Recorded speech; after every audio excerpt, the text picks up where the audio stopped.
Good morning again. It's not too often that you get an opportunity to have the honor to introduce someone that you grew up with. We're from Baltimore, both of us are Baltimoreans. We lived near the railroad tracks that divided us. I lived on the west side of the tracks. Elijah lived on the east side of the tracks. But despite the poverty that existed during those times, we had strong families, strong religious institutes, and out of that came some strong leadership that we now have today. Elijah, as I fondly call him, is a congressman from the 7th Congressional District of the state of Maryland. He also serves on a very important committee that serves us. He's a member of the House Transportation and Infrastructure Committee, and he also serves on the Surface Transportation Subcommittee. He's been a great supporter of workers and transit workers in particular. Prior to his election, he served in the Maryland General Assembly in the House side, rising to the post of Speaker Pro Tem, which made him the second highest ranking member of that delegation. Please give a warm welcome to an old friend, neighbor, and a friend of transit, Delegate Elijah Cummings.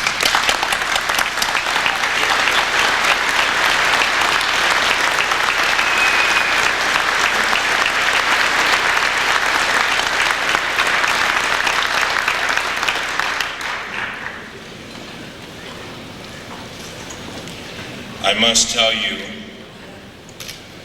that you all really know how to welcome someone to your midst. Amen? Amen. I tell you, I thought, for a minute there, I thought I was a president. I want to thank you for your welcome, and I want to thank you for your leadership. President Jim LaSala, Executive Vice President Warren George, and Secretary Treasurer Oliver Green. I first want to thank all of you for what you do. It is not difficult, it's not easy to be in leadership. Come on now, you know what I'm talking about. Don't leave me out here by myself. It's not easy. And I want to thank you all for what you do. I want to thank you for working with the Congress of the United States of America to lift lives of all Americans, whether they're in the union, hello, or not. I want to thank you. I want to thank you for sacrificing year after year, day after day, hour after hour, sacrificing your own lives so that others might be lifted up. And so often you don't get the thanks, but I came by here to simply say thank you. Thank you so much. Thank you.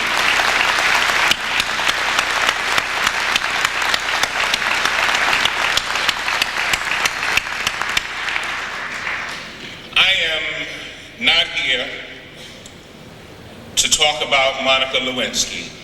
No.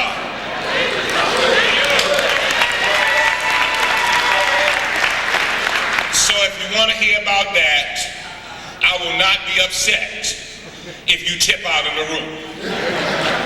See, because while we are worried about Monica Lewinsky, and while we are worried about that situation, our children must grow up.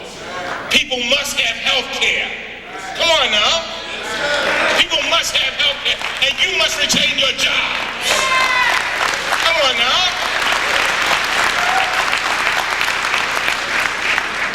So often, we get caught up in the wrong stuff.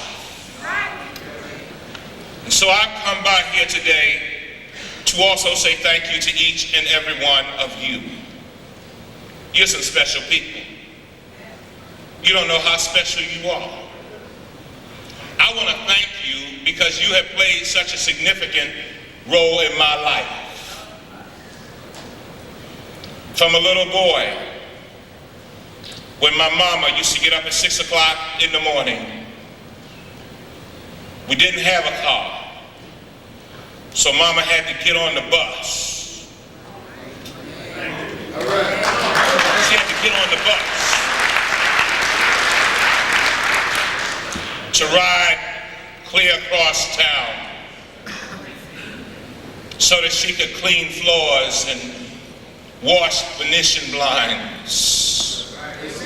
But she couldn't have gotten there if it were not for you and those who came before you. She couldn't have gotten there.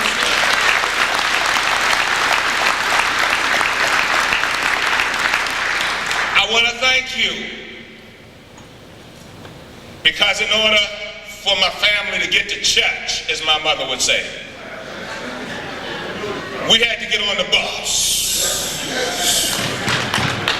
We had to get on the bus. See, we take so much for granted, but if it were not for you and those who came before you, I couldn't have gotten to church.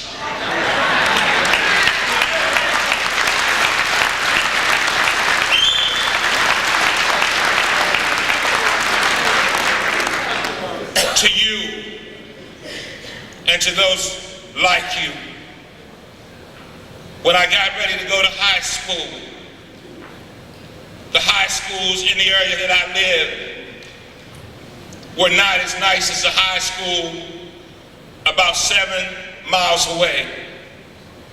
So every morning I'd get up and I'd get on the bus.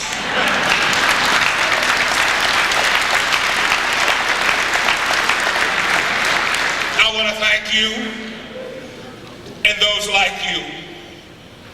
When I didn't have my 15 cents together and I only had 10 cents, you gave me a wink, you gave me a smile because you knew I was just trying to be somebody. I want to thank you.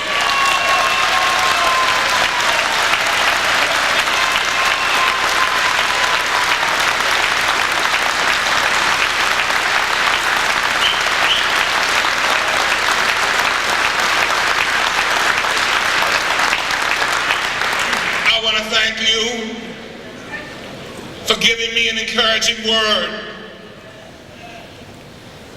The words that you would say, the simple words, boy, get a good education.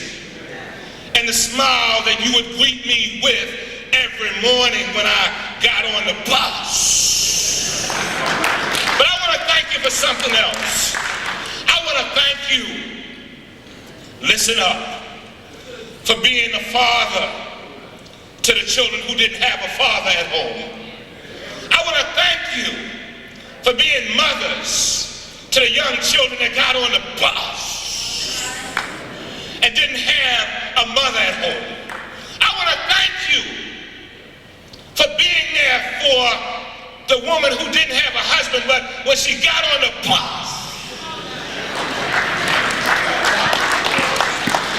greeted her, and even if she didn't look so good,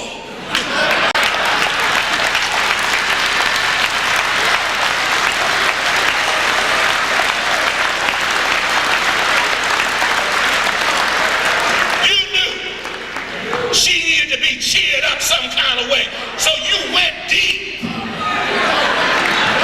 I mean, you went deep. And so you sure do look good today.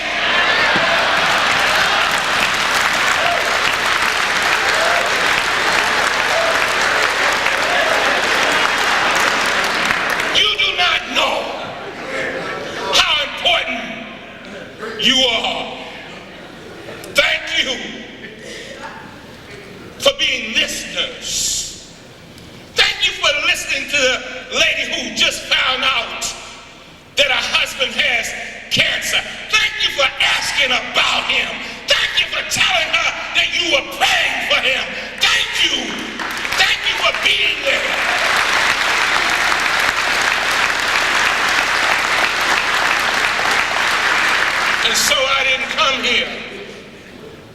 to talk about Miss Lewinsky. I came here to thank you and to encourage you to continue to do what you do. And when I look at your leadership, and I've studied these gentlemen, I realize there's some very special people. And what they have done over and over again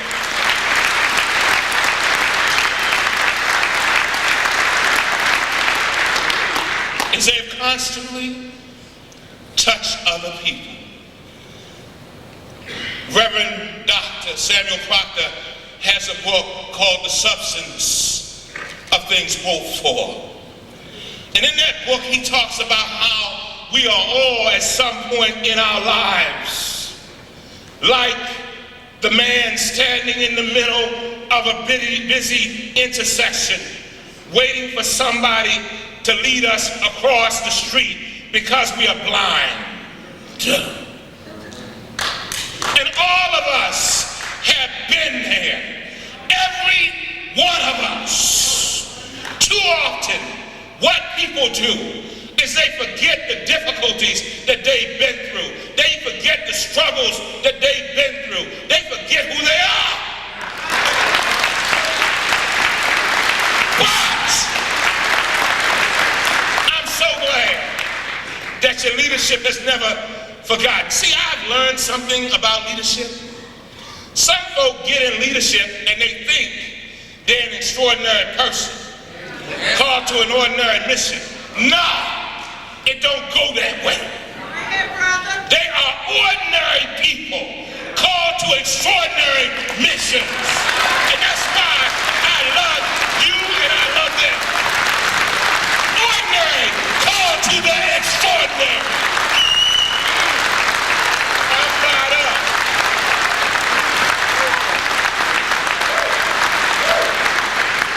I just have 3 points. Just 3. First of all, you all know about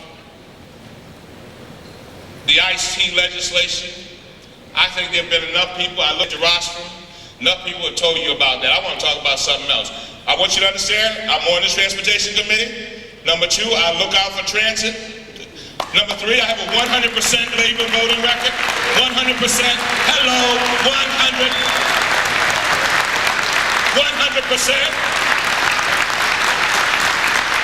But I want to talk about this morning some other things, if you don't mind. See, I realize that there are people in this room who don't know the story, since we're in Chicago, of Sammy Sosa. I want to talk about him for a moment. Don't get me wrong. I love Mark McGuire. I really do. I also love Sammy Sosa. And the reason why I know so much about him is that I had to make a presentation on the floor of the House with regard to Mr. Sosa. And since we're in Chicago, one of the greatest cities in the world, I might as well talk about Brother Sosa. Sammy Sosa, if you don't know it, at 10 years old, his father died. He was living in the Dominican Republic. He had 7 brothers and sisters. He wanted to help his mother take care of his brothers and sisters. So, Oliver, what he did was he went to some of the hotels where people shine shoes. And when they would discard the empty shoe polish cans, he would go and he would scrape them with his fingernail and get the shoe polish and keep putting it in another can until he had enough to create his own shoe shine stand. Not only that, he took old, rejected pieces of wood and built a box, a shoe shine box. Hang with me now. And then he went and he began to shine shoes. While he was shining shoes, one of the things that he discovered, he ran into a fella who liked him said, man, I really like you, boy. I like what you're doing. And then he went to, and he said, well, sir, would you come and see me play? So he's a baseball player, right? Little boy. So when this fellow went to see him play, he was shocked. Because Sammy Sosa did not have the money for a glove. He used an old discarded, now listen to what I'm saying, discarded milk carton for a glove. Hang with me. When he went to see him play baseball, he didn't have a bat, Mr. LaSalle. He had a broomstick. Hello. Something that had been what? Rejected. He didn't have a ball. Guess what he had? Had a golf ball that he had found near the golf courses, or he used a sock that they put mud in and rolled it up and put a piece of rejected string around it for baseball. And do you wonder why he can hit so well if you're trying to hit a golf ball with a broomstick?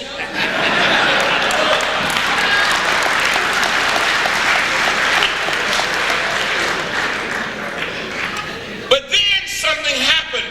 The same man who saw him playing baseball, he bought him a glove. And when he bought him that glove, his whole world began to change. And the next thing you know, this factory owner touched this young man from the Dominican Republic and helped him get to the United States, and the rest is history. Why is the story so important? It has so many lessons that unions learned a long time ago, but the rest of the world is just catching up. It is important that we work together, black and white, poor and rich. We are all in this boat together. We are in this boat together.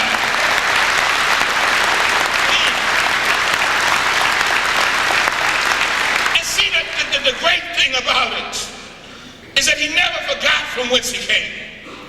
When he got to where he got to, he went back to build hospitals and nursing homes. He went back to start off a little league, baseball league, so that little boys could have real bats and real balls and real gloves so that they could be lifted up.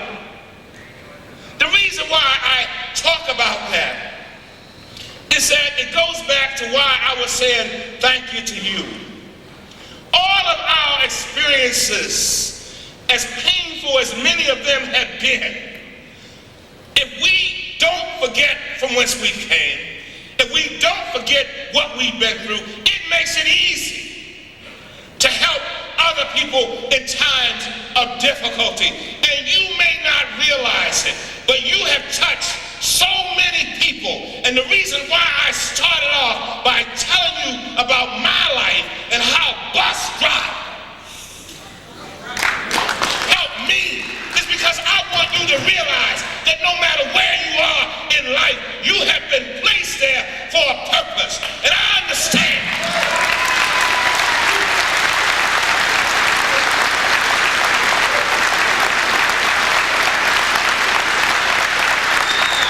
And I understand how so many of you get discouraged.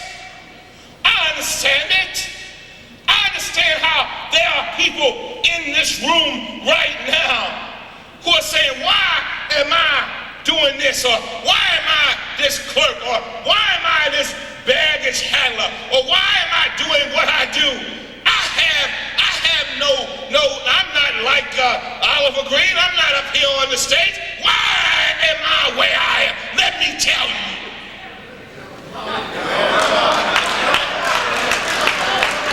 Are you ready for this?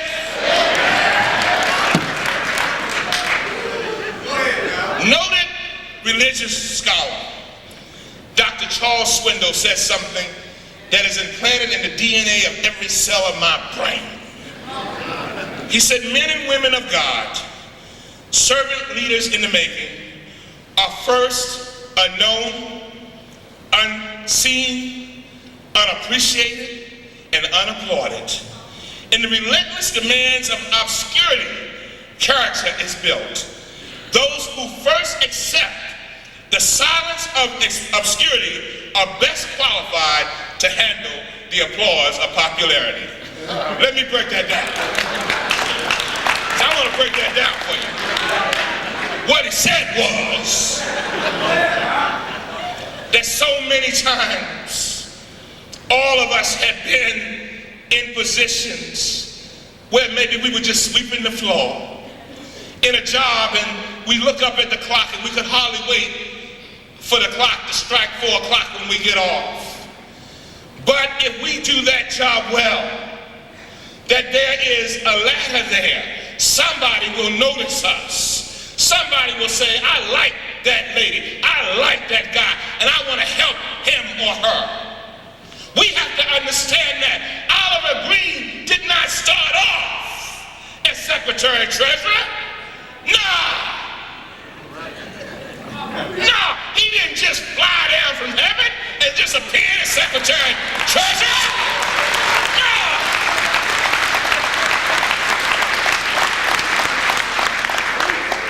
Brother LaSalle, he didn't just appear and become president. No. These are folk who worked hard. They worked hard. They did what you do. And they got to where they got to because they never forgot from whence they came and when they were unseen.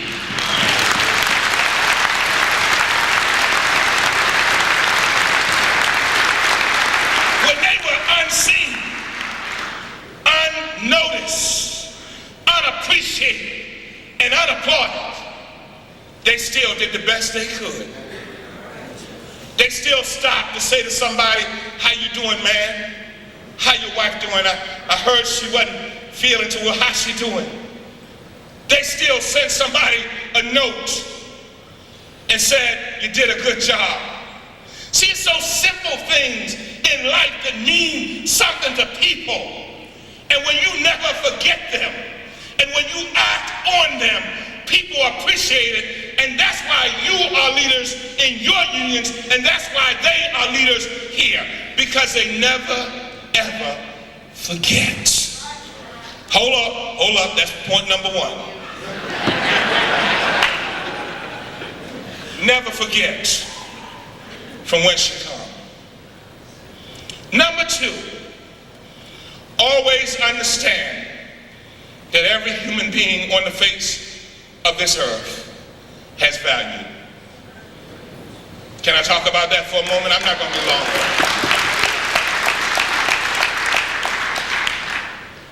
I told this story before,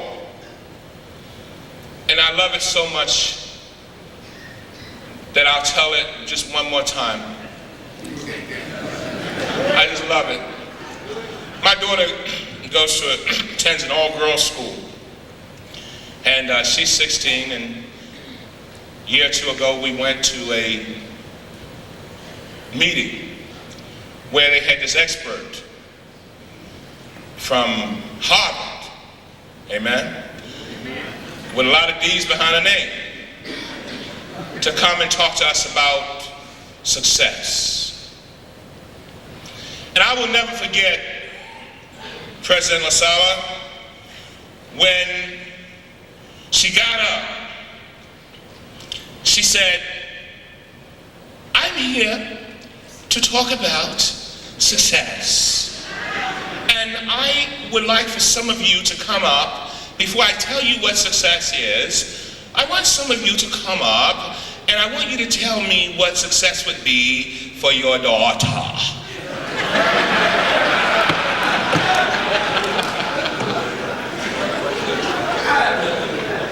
So, one lady gets up and she says, well, I want to tell you, I just want my daughter to grow up and I want her to have a good college education. I want her to graduate from Harvard. I want her to have to marry a nice man, and I want her to have a nice house with a picket fence, 2 grandchildren, and that's success for me. A brother gets up.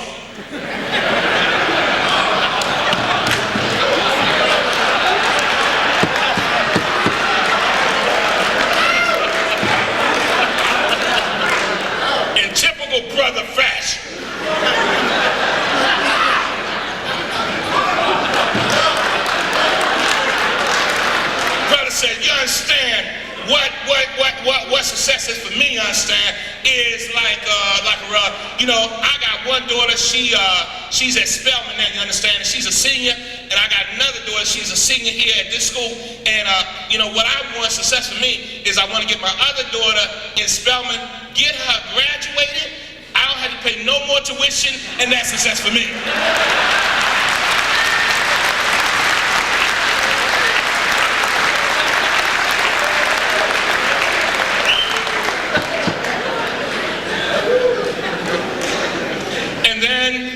A few other people got up, and then the magic moment happened.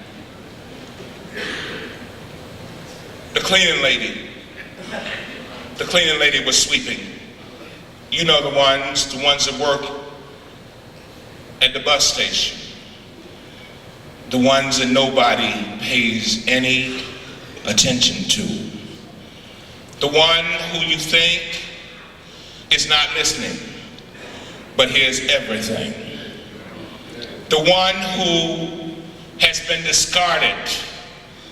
The one who nobody thinks has anything to say.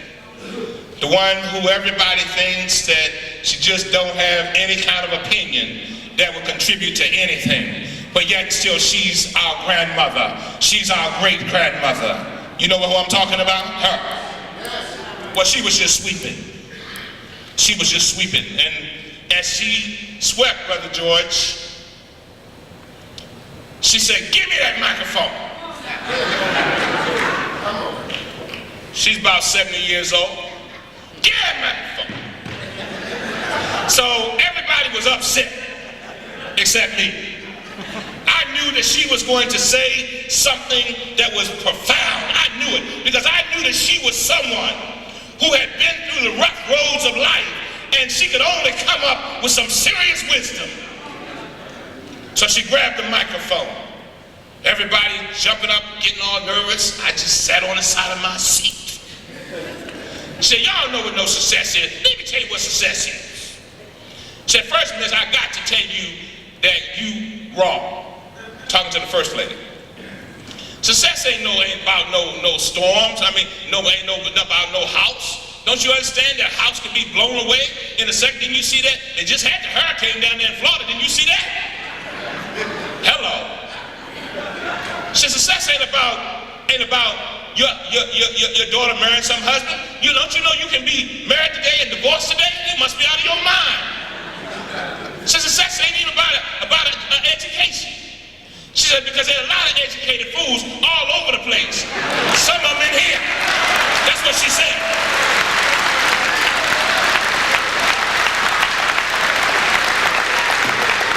And then, of course, she had to give equal treatment.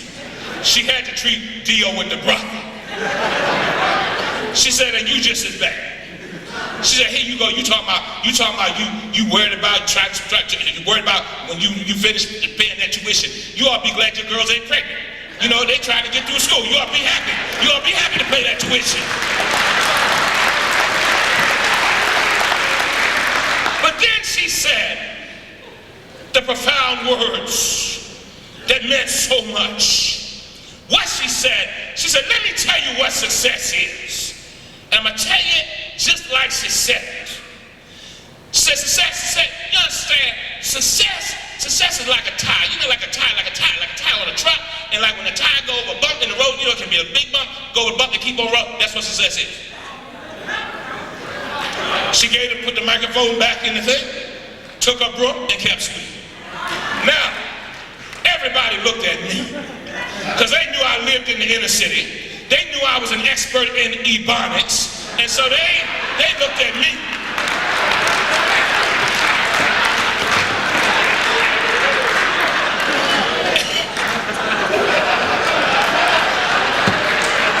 And said, somebody said, "What she said?"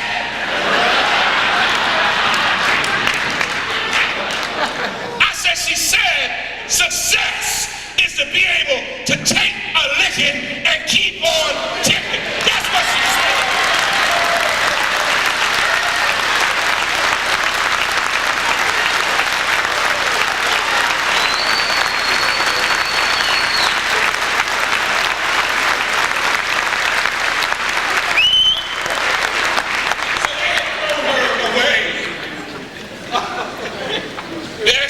was there, all she could say is, she's right. It did not take a PhD. It took life. And this woman had been through life. And my point is very simple. It's a very simple point. That so often we discard people and act like they have no value. But each and every one of us has value. Each and every one of our experiences gives us value. And then I need to say my third point. There's somebody in this room who is in fear of moving forward. I got to talk to you.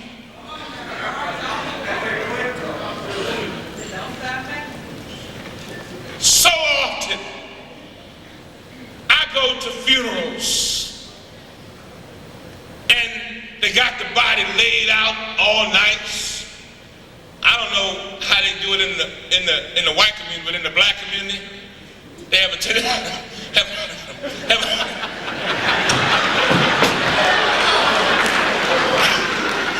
tendency to go by the casket. I said, don't she look good? She look better than she did when she was living. Oh, that undertaker did a good job. Oh, he did a good job. When I die, I think I'll use him.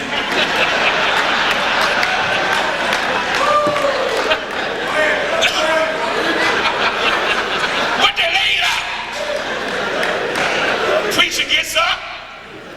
Oh, Sister Mary. Oh, Sister Mary was a good sister. And they go on and they talk. And sometimes you know that Sister Mary, if you knew her well, or Brother Jim, you knew that they had dreams, but they never pursued their dreams. They were always like somebody looking on the outside of the house, looking in, saying to themselves, I can never rise to be the president of a union. I can never rise to be the secretary treasurer. I can never rise because I just don't have the right stuff. Let me tell you, whoever you are, let me tell you my story so you might be inspired.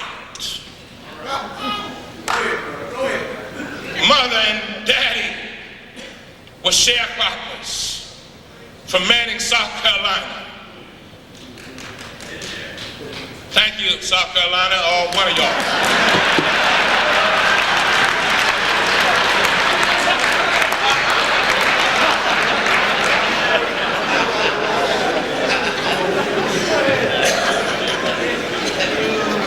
And my mother and father, in 1945, they came to Baltimore and moved to South Baltimore. Oliver Green was talking about. They raised their 7 children. And when I was a little boy, they put me in special education. Said I was stupid. Called me dumb. Everything but a child of God. And let me tell you something to all of you who have children or grandchildren. Tell them that they are special. I beg you. Tell them that they can be somebody.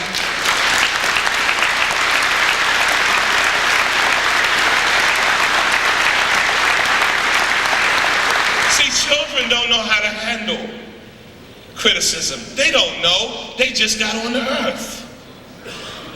Tell them that they have an appointment with success. That they have an appointment with a college education. That they have an appointment with things that will be good for them. Tell them. But let me finish telling you a story because I know I'm past my time. Let me just finish. So when I was in the 6th grade, I went to my counselor, Mr. President, and I said, counselor said, what do you want to be? I said, I want to be a lawyer. He said, why you want to do that? I said, because I see all these people going to jail and I think I can help them. I'm just a little boy now. Nappy head, snotty nose, patched up pants. I just want to be a lawyer. And the counselor, an adult, with a lot of D's behind his name, said to me, you can never be a counselor. Never be a lawyer. You'll never be a lawyer. Look at you. Look at you. Who do you think you are? Your mother, she's a domestic, cleaning people's floors. Your father, he's a laborer in the union, by the way.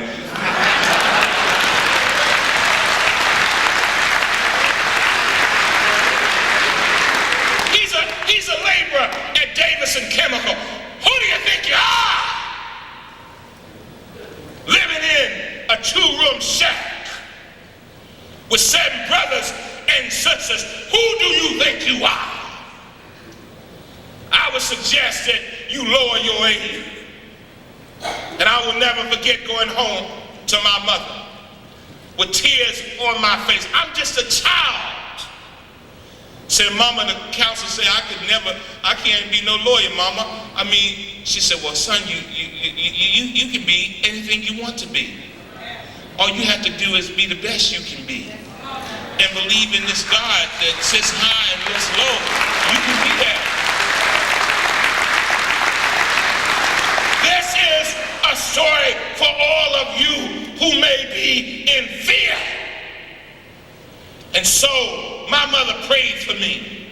My mother is a Pentecostal minister. Hello. And they believe in putting their hand on your head. And Mama began to pray for me. And Mama's hand, Oliver, was going like this, and I felt like I was a milkshake. But after my mother had prayed for me, Brother George, she said 2 words that I say to you today. She said, claim it. Claim it. Claim it. And so she had me write on the back of a river rice box, I will be who I want to be. And she told me to take that little piece of paper to every difficult task that I had. So I was in special education back then. I had my little piece of paper. You know, now, I want y'all to understand this. Not only did she pray for me, but she prayed for the piece of paper. See, that's how it goes. Had to have double coverage. Pray for me, piece of paper. So, I took that little piece of paper, and the next thing you know, I was out of special education. Took the same little piece of paper to middle school, junior high school they called it. And when I was in junior high school, and you have to understand this, when you are trying to be successful, ask these gentlemen up here, and they will tell you exactly what I'm telling you. When you are trying to rise and trying to be somebody, there will always be people trying to put you down. You have to understand that.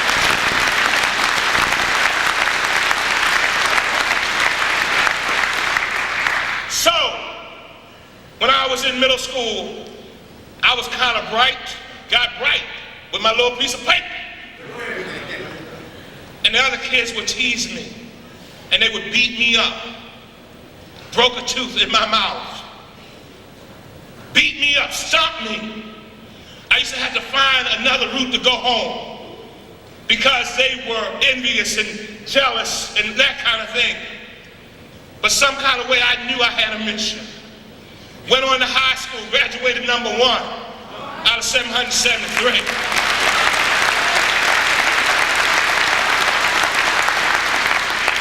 Went on to college, went to Howard University.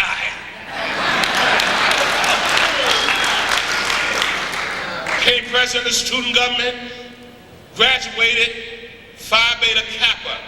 But I didn't even know what Phi Beta Kappa meant. I didn't. One night somebody came knocking on my door, said, Elijah, you made it, man, you made it. I said, I made what? They said, you made Phi Beta Kappa. I said, what's that? I didn't apply for no fraternity. They said, no, that's the highest honor society in the world. And I said, Went on law school with honors. And then I became a lawyer.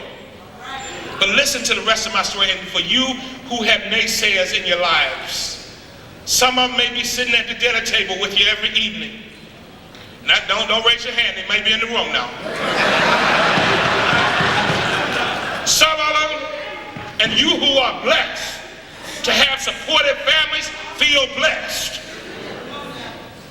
But the fact is that when I got to start practicing law on my third day, I was in private practice. And a man came to me, President LaSala, and I looked at him real good because there were only three lawyers in the office, and one of them was sick and the other one was in court. He said, I got an emergency. Oh, I have an emergency. I looked at him real close. I said, boy, he looks familiar. I just looked at him a little close. He said, my name is, I won't give his full name because he's still living, Brown. I'm Mr. Brown. I said, you don't remember me, do you?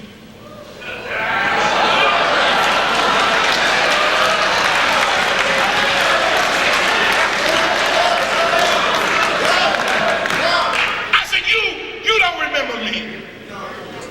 I said, I was a little boy at school number 121. And I went to you, sir, and I said I wanted to be a lawyer. And you told me I could never be a lawyer. He said, I said that? I said, yeah, you said that. I said, if I had allowed what you said to rule my life, I would be like 80% of all the brothers that I grew up with. I'd either be dead, in jail, or on dope. But, I said, you looked at me as if I was a piece of dirt.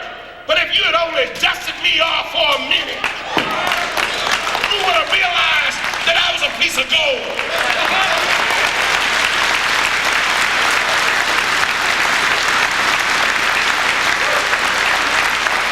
I said, you looked at me as if I was a weed to be stomped on and thrown in the trash. But if you had just poured a little nourishment and a little encouragement and a little uplifting, you would have realized that I was a budding rose, but you didn't do that.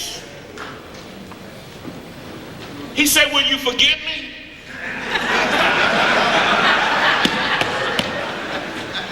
Now I must tell you, I'm a Christian. I said, yes, I forgive you. But I do not forgive you for all the boys and girls that I grew up with who now fill Baltimore City Jail and the penitentiary. I do not forgive you for that. I cannot forgive you for all the pain that our community has suffered because you did not live up to your responsibility. And so I went on to represent him. And the lesson there, and I'm almost finished. I know I see already. I'm almost finished. I see you getting nervous.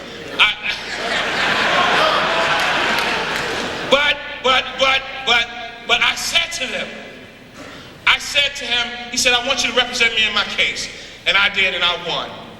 But all I'm saying to you is that so often we will take what people say, and they may be dead and gone, and we're still living with the things that they said to us years ago, and still being defeated by them. Let it go. And as I close now, I started by telling you how much I appreciated you. And I also told you to never forget from whence you came. Never forget. But I leave you with this simple little story, and then I'm gone. When I got ready to go to my graduation from Howard University, my mother called me and she said, baby, I can't come to your graduation. I said, Mama, why can't you come to the graduation? She said, I can't come because I ain't got no nice dress.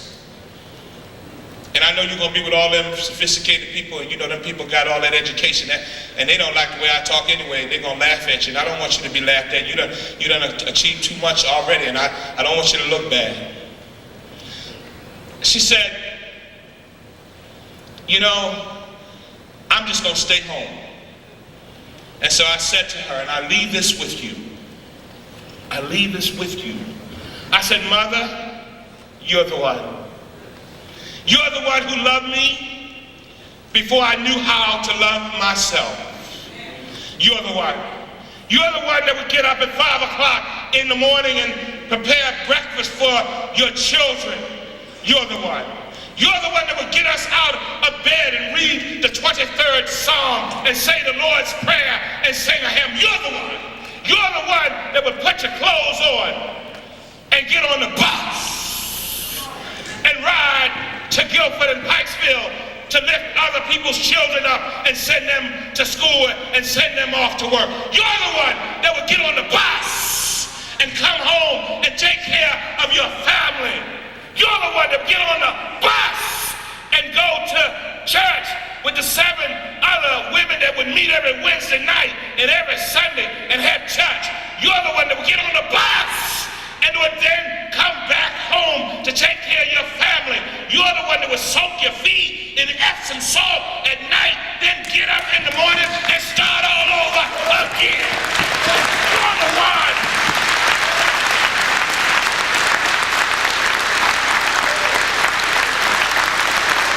And I say to you that you're the ones. I say you cannot save me. You're the ones who lift up America. You're the ones that get up and take care of your families. You're the ones that worry about the public getting from place to place. You're the ones that improve our environment every day. You're the ones who lift America up. And I thank you.